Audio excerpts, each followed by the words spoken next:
RLP. C'est Maurice Méliès dans l'émission « Mêliez-vous de ce qui vous regarde, mais surtout écoutez-moi ».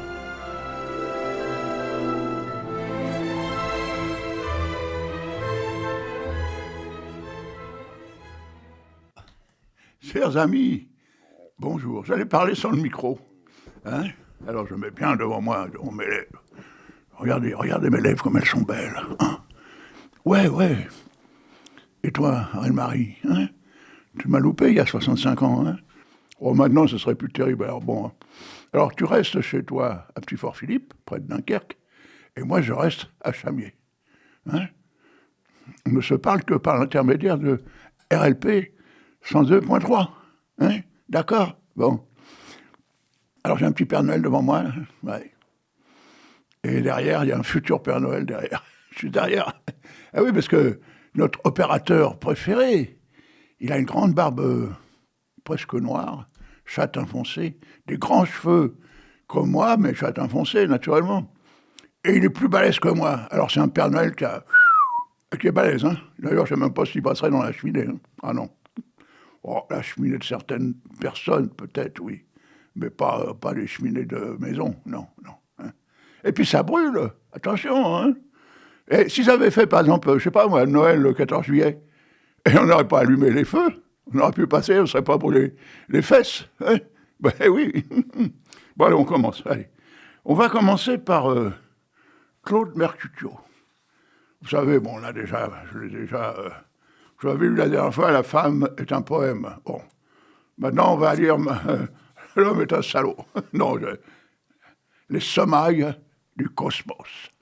Alors ça veut dire que le cosmos, les semailles, ce sont les étoiles filantes, ce sont les petits morceaux de météorites ou de comètes qui se cassent la gueule sur la Terre et qui des fois font mal. Ah oui, ça dépend sur quoi ça tombe.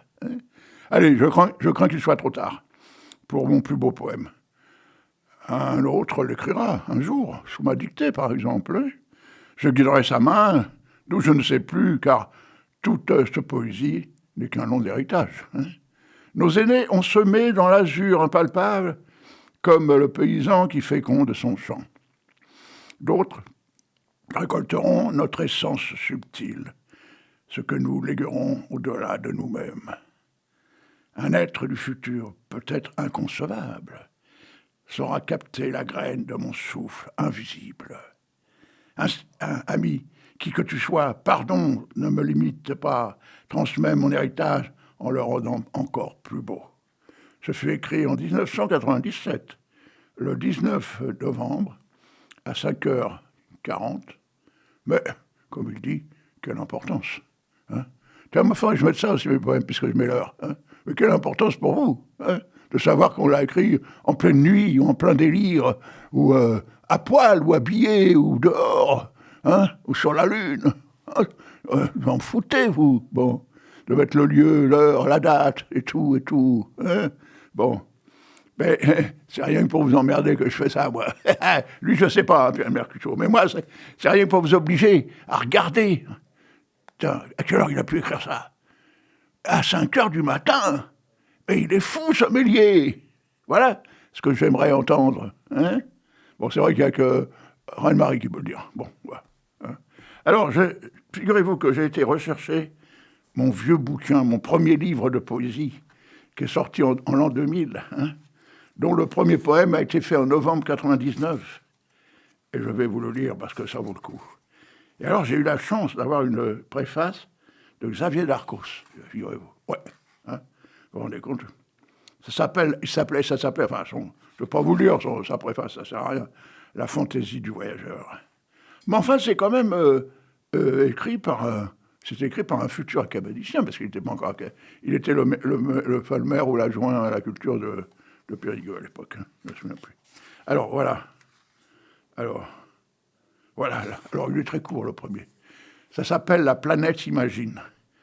Je l'ai écrit exactement le 20 novembre 1999. Ça, c'est le tout premier. Je découvre des pays encore inexplorés au fond de moi-même. Ils sont fantastiques, mais terribles aussi à la fois. Mais mon voyage ne s'arrêtera que le jour où j'aurai perdu mon imagination. Voilà, ouais, c'est court, mais ça veut dire ce que ça veut dire. Et alors mon voyage, il continue depuis 25 ans. Hein. Ça fait même 26 ans bientôt. Hein. Et oui, j'ai toujours pas perdu mon imagination. Au contraire, j'ai l'impression que j'en ai beaucoup plus qu'avant. Parce que je fais d'autres choses, vous savez, je fais ce qu'on appelle les tableaux numériques. Hein. Donc je parle de mes photos, et à partir de mes photos, je mélange des personnages dans des situations incompréhensibles. Et c'est pour ça que j'ai appelé ça un autre monde. Et si un jour j'ai une belle expo, je vous préviendrai pour venir la voir. J'espère qu'en 2026, je vais faire une expo. En 2025, je n'en ai pas fait une seule. Bon. On m'a refusé. Est-ce que j'étais un pestiféré? Est-ce que j'avais la gale? Hein? Mon art ne plaît pas aux autres? Je ne sais pas. Bon, on verra. Mais je vais les obliger à m'exposer parce que je vais faire partie de leur association, je vais payer ma cotisation. Comme ça, ils seront obligés de m'exposer. C'est ça la solution maintenant, vous voyez? Il faut forcer le destin. Comme dirait l'autre. Bon, je vous en dirai d'autres parce que je crois que il y a au moins 150 poèmes ou 200 poèmes dans ce bouquin. Hein. Et c'était l'époque où je faisais des poèmes très courts. Alors que maintenant, j'en ai qui font 5-6 pages. Hein. Bon, c'est pour ça que je ne vous les lis pas d'ailleurs, parce que sinon, demain matin, on est encore là. Hein. Alors, tiens, on va revenir à Crotte de Vic. Hein. C'est sympa. Hein. Alors, je mets toujours je mets toujours un truc où on s'arrête pour ne pas vous lire la même chose à chaque fois. Alors ça, bon, ce que je vais vous lire là, ça ne me plaît pas trop, mais bon. Pourquoi on n'aurait jamais à Tel Aviv en parlant de la crise de l'énergie?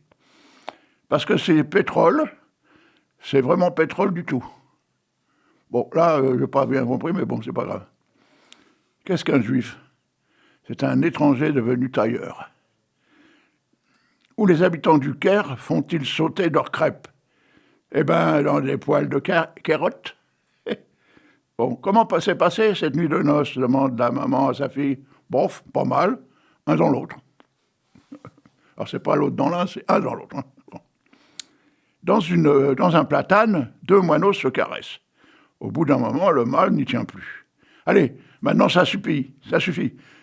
Fous-toi la plume. Ah oui, fous-toi la plume, bah oui. C'est terrible, les mini-jupes raccourcissent tellement que bientôt mes cuisses ne monteront pas assez hautes. Il y a des mauvaises langues qui ont insinué que la femme de Kadhafi n'était pas très honnête. Elle est même Tripoli, pour être honnête. En parlant de Kadhafi, il est en train de chercher comment il a pu se payer son bouquin, Sarkozy, hein, et le faire aussi vite en prison. Hein. Il y a des gars, ils ont été au bagne pendant 30 ans, 40 ans, ils n'ont jamais fini un bouquin. Hein. Ah non, lui en 15 jours, plof. Alors il paraît qu'il avait un nègre. Vous connaissez l'expression du nègre. Mais c'est péjoratif, c'est pas péjoratif, je veux dire. Ça n'a rien à voir avec un Africain ou un Noir. C'est le terme qu'on dit à quelqu'un qui écrit un bouquin pour l'autre, à la place de l'autre. Voilà. Moi, j'ai jamais eu de nègre, j'ai toujours écrit mes bouquins tout seul. Ouais. Alors, une chèvre a été étouffée par son mâle amoureux. Normal, quand le bouc aime, il sert. Dans le potager, un potiron était follement amoureux d'une citrouille. Mais il osait le lui dire. Un jour, l'escargot lui souffla. « Ne t'en fais pas, va, les potes iront. » Ah ouais, c'est les potes qui iront à sa place. Ça, il va pas être content, le mec. Hein. Un fou est en train de débrouiller un écheveau de laine. Un autre fou vient lui dire « C'est pas peine de chercher le bout, je l'ai coupé. » Dans les exploitations agricoles, pourquoi les semailles sont-elles toujours effectuées par des jeunes? Parce que quand on sème, on a toujours 20 ans. Savez-vous comment se reproduisent les nonnes? Elles couvent. Comment un homosexuel recrute-t-il avec sa superbe voiture américaine? Il monte les chromosomes. Que dit-on d'un astronaute efféminé? Qu'il a des mœurs spatiales. Savez-vous que la Marseillaise a été chantée pour la première fois à Rennes par un efféminé? C'était du Rouge de l'Île-et-Vilaine. Quel est le film préféré des homosexuels? Les flirts du mal. Bon, c'est des jeux de mots, hein, vous comprenez ça quand même. Hein. Connaissez-vous l'homosexuel qui n'est pas riche? Il a du mal à joindre les deux bourses. C'est normal, nous vivons des temps difficiles. et patati et patata, avec de fréquents retournements de situation, mais comme dirait l'autre, un homme inverti en vaut deux. Hein? Allez, encore deux, et puis après on arrête pour ça. Deux hommes sont au théâtre, à l'entracte, ils se rendent aux pissotières. Belle pièce, fait l'un d'eux. Pédé, dit l'autre. Dit papa, qu'est-ce qu'il y a sur cet arbre? Ce sont des prunes noires. Mais elles ne sont pas noires, elles sont blanches. Oui, mais elles sont blanches parce qu'elles sont vertes. Bon, allez, j'arrête là. Je mets une page pour de prochaines émissions. Voilà. Je vous lis quand même le premier, histoire de vous mettre l'eau à la bouche. Hein. Que dit le chat d'Iran à sa femme quand il veut la prendre en photo? Souris. Ah oui, vous savez, vous connaissez le terme, bon. Allez, je m'arrête là pour ça. Hein. D'accord? Alors, ensuite, tiens, Bouzoun, Guigui Bouzoun, voilà. Alors, où est-ce que j'en étais, lui? Alors, il y a des pétitions, figurez-vous, qui passent en ce moment. Récemment adressées à monsieur le ministre du Travail et à madame la ministresse de l'Équité de la Vie. Copie étant communiquée à monsieur le secrétaire d'État chargé de la revalorisation du travail manuel. Bon. On est en plein dedans en ce moment. Hein. Vous avez vu les entreprises qui ferment, Brandt. Je ne sais pas, 600 ouvriers sur le carreau. Hein. Ouais. Qu'est-ce qu'ils vont faire, ces 600-là hein? Qu'est-ce qu'ils vont faire? Au nom des exploités en général, et particulièrement ceux énoncés successivement, solidairement, signataires, à savoir les fabricants de yaourts qui se pèlent les mimines dans le lait caillé, les marchands de bananes qui ne veulent plus y laisser leur peau, les fromagers qui patausent dans la mimolette jusqu'à mi-mollet, les betteraviers qui se dégueulassent dans la mélasse pendant que les patrons se prélassent, les balayeurs qui ne veulent plus être pris pour des giberbécos, les cantonniers qui réclament depuis des années qu'on rembourse les embouts des manches de pelle avec de la mousse de polystyrène, les tricoteuses qui ont de plus en plus de mal à faire leur pelote, les électriciens surchargés au point d'être condamnés à prendre le jus à la sauvette. Dis donc, hein. Alors les matons, qui n'ont plus le droit de cogner sur les jeunes délinquants sans une autorisation écrite des parents. Les parents des délinquants, pas ceux des matons, bien sûr. Hein. Tout de même, quand même, il ne faut pas exagérer. Hein.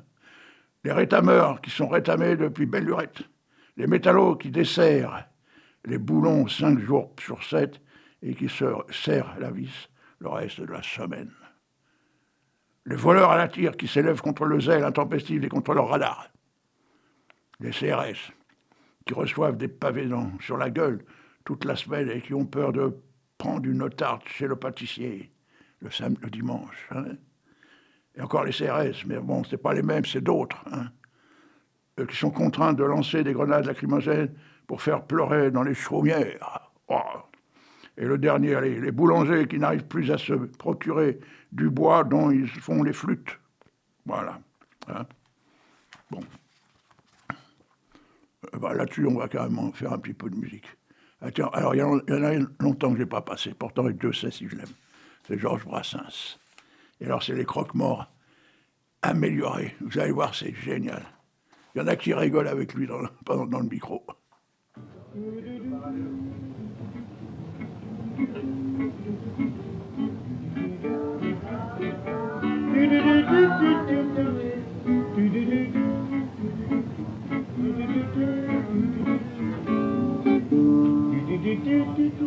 Je peux pas le faire, ça. La la la la la la la la la la la la la la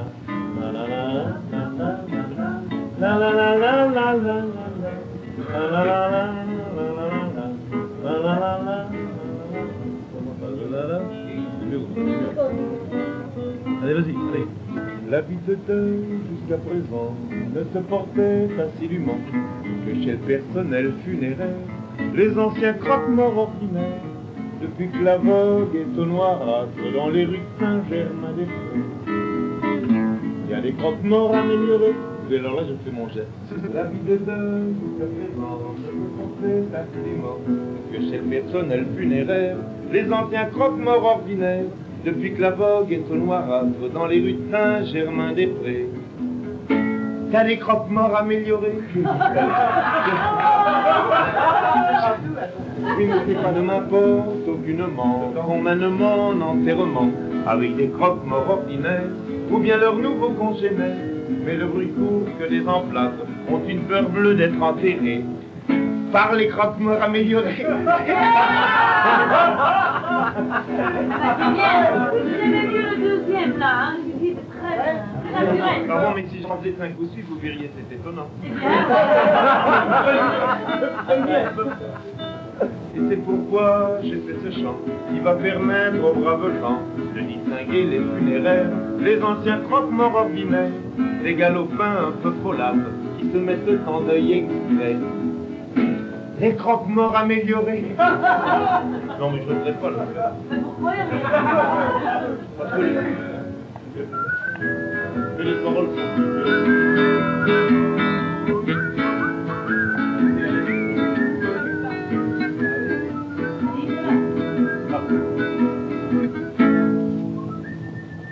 Si le croque-mort s'en va maintenant, les joyeux couplets à 20 francs, c'est un honnête fonctionnaire, c'est un croque-mort ordinaire, mais s'il écoute un idolâtre, les disques de bebop cassés, c'est un croque-mort amélioré. Oui, après tout ça.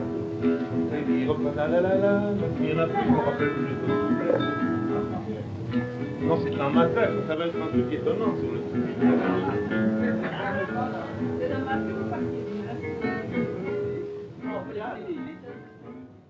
Alors, si vous avez bien compris, c'est une répétition avec une bande de copains. C'est comme ça qu'on fait d'ailleurs les meilleures chansons, surtout un gars comme Brassens. Alors là, j'ai un livre de Jacques Prévert, s'appelle « La pluie et le beau temps ». Alors, je ne vous dirai pas quand est-ce qu'il a été édité, encore que c'est possible. En 1972, oui.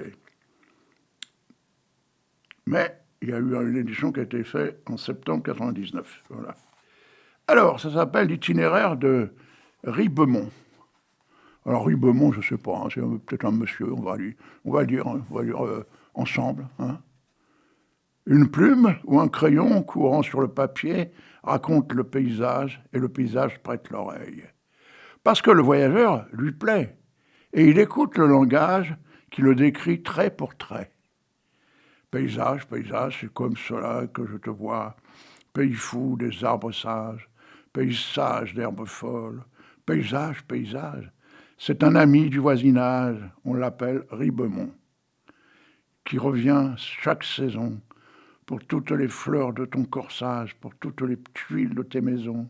Et le paysage répond à l'homme de passage, qui ne lui demande rien d'autre que l'hospitalité avec l'oubli d'une foule de choses, dans la saveur des fleurs et le parfum des fruits, dans le silence des bêtes, dans le bruit des arbres, dans le bleu du ciel gris, sur les pierres des chemins, près du mur du jardin aussi, et à la tombée du jour, au lever de la nuit. Ribemont, Ribemont, chez nous, vous êtes chez vous. Ribemont, Ribemont, amis du voisinage, amis de nos saisons. Et le temps qui passe a passé. Le beau temps, avec le mauvais, et le paysage poli et bien élevé, traverse le vernissage, captif et captivé. Mais avec ses jardins secrets de plus en plus en liberté, et il se reconnaît dans ses miroirs de thym et de papier, et de laurier, et de raisins et d'oliviers, et d'arbres calcinés, abandonnés, de fleurs arrachées, de fruits mal défendus, disparus et vendus, et des racines déracinées, et puis de feuilles neuves, avec de nouvelles branches, et des branches sur les arbres, comme les mains sur les hanches, et puis il se fait tard. Ces visiteurs entendent frissonner le feuillage entre les 4 murs de la galerie de peinture, et l'autruche aux yeux clos, et puis l'empereur de Chine, avec son serin muet, sont aussi du voyage de Ribemont des Aignes à Saint-Jamais. Voilà, donc c'est à Saint-Jamais. Alors comme c'est à Saint-Jamais, c'est nulle part, parce que c'est jamais, hein, normalement. Quelle idée d'appeler un bled comme ça, hein. C'est comme Va-t'en, hein.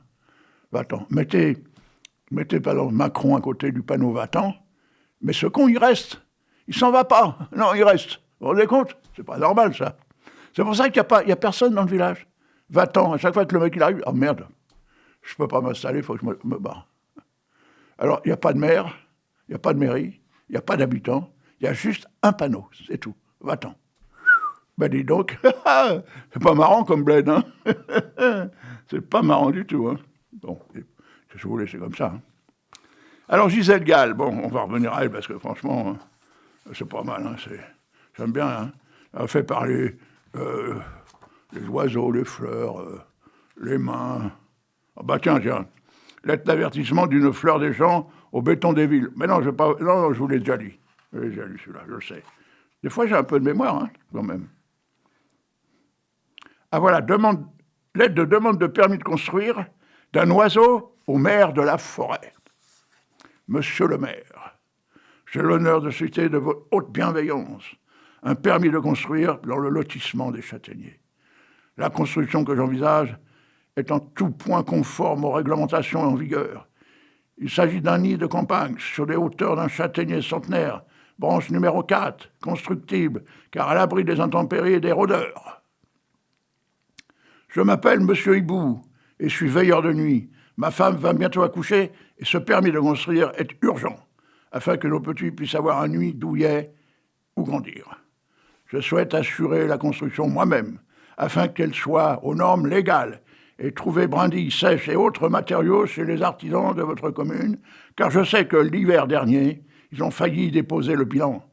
Je peux vous assurer que la construction sera solide et ne gênera nullement les voisins de l'immeuble d'en face dans l'allée des Chênes. Vous pourrez ainsi rentabiliser les arbres de votre forêt et surtout en ayant de nouveaux habitants dans votre commune. Maintenir ouverte l'école de vol, dont pourront bénéficier nos oisillons.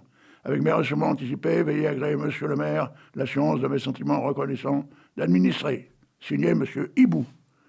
Ah, c'est beau ça, hein? Vous vous rendez compte, les oiseaux, ils sont obligés de faire des demandes? Elle est bonne, celle-là. Mais pourquoi pas, après tout, hein? Bon. Il faut tout pour faire un monde. Hein. Alors, tiens, je reprends du Prévert. Je suis désolé, mais Prévert, c'est mon petit copain. Hein. Alors, attendez que je trouve un bon, j'allais dire un bon poème de Prévert, mais ils sont tous bons. Tiens, le sultan. Dans les montagnes de Cachemire, vit le sultan de Salamandragore. Le jour, il fait tuer un tas de monde, et quand vient le soir, il s'endort.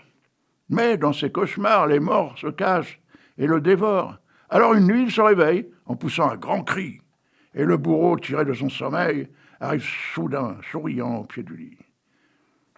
Oh, s'il n'y avait pas de vivant, dit le sultan, il n'y aurait pas de mort. Et le bourreau répond d'accord. Que tout le reste y passe alors, et que l'on n'en parle plus. D'accord, dit le bourreau. C'est tout ce qu'il avait, c'est dire, et tout le reste y passe comme le sultan l'a dit. Les femmes, les enfants, les siens, et ceux des autres, le veau, le loup, la guêpe et la douce brebis. Le bon vieillard intègre et le sobre chameau, les artistes des théâtres, des rois des animaux, le planteur de bananes, les faiseurs de bons mots, et les coqs et leurs poules, les œufs, avec leurs coqs, et personne ne reste pour enterrer quiconque. Comment ça va, dit le sultan de Salamandragore. Mais reste là, beau, là tout près de moi, et tue-moi, si jamais je me rendors.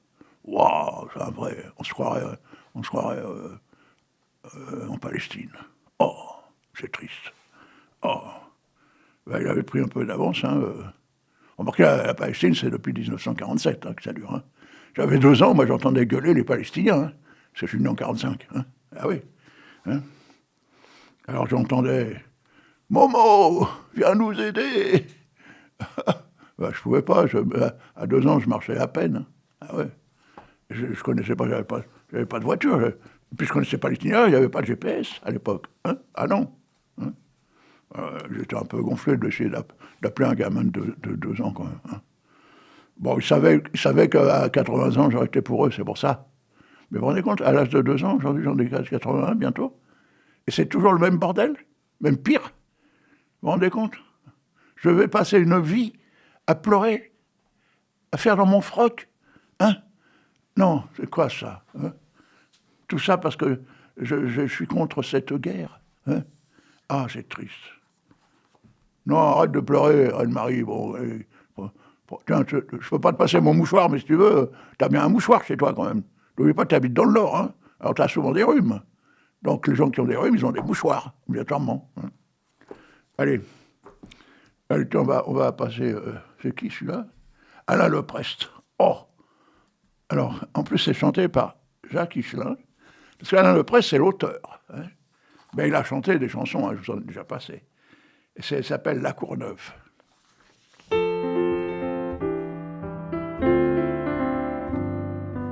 Le monde se noyait, place de la Courneuve. L'espoir faisait la fête, il fallait bien qu'il pleuve. Il mangeait un loukoum et des rêves à papa. Je t'avais reconnu, on se connaissait pas. Il flottait sans radeau sur le poumon du fleuve. J'ai entendu tes pas qui cherchaient une ville.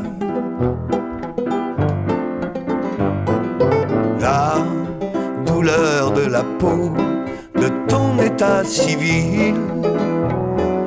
Une vague battait les plages de tes joues. Un son, un goût, un peu de nacre et d'acajou. Un feu de pomme à pain allumait ton profil.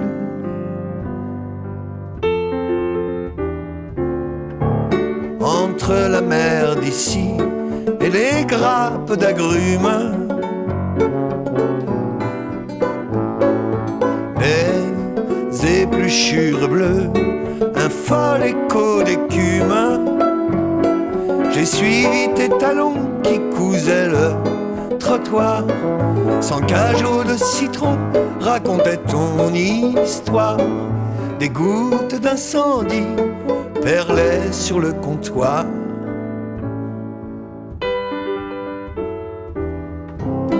Un torrent vertical hachait nos silhouettes.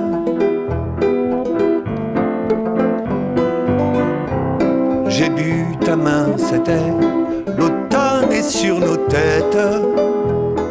Le ciel a renversé son arrosoir de plomb. J'ai rejoint ta pupille encerclée de néon. J'ai croqué l'arc-en-ciel qui poussait sur ton front. Sous les stands éventrés qui crachaient le cortège, le premier bouche à bouche au creux du dernier siège. Tous les lampions prenaient des airs de Lamparo. Alors on s'est jeté dans le lit du métro. Aucun de nous n'a dit la promesse de trop. Aucun de nous n'a dit la promesse de trop.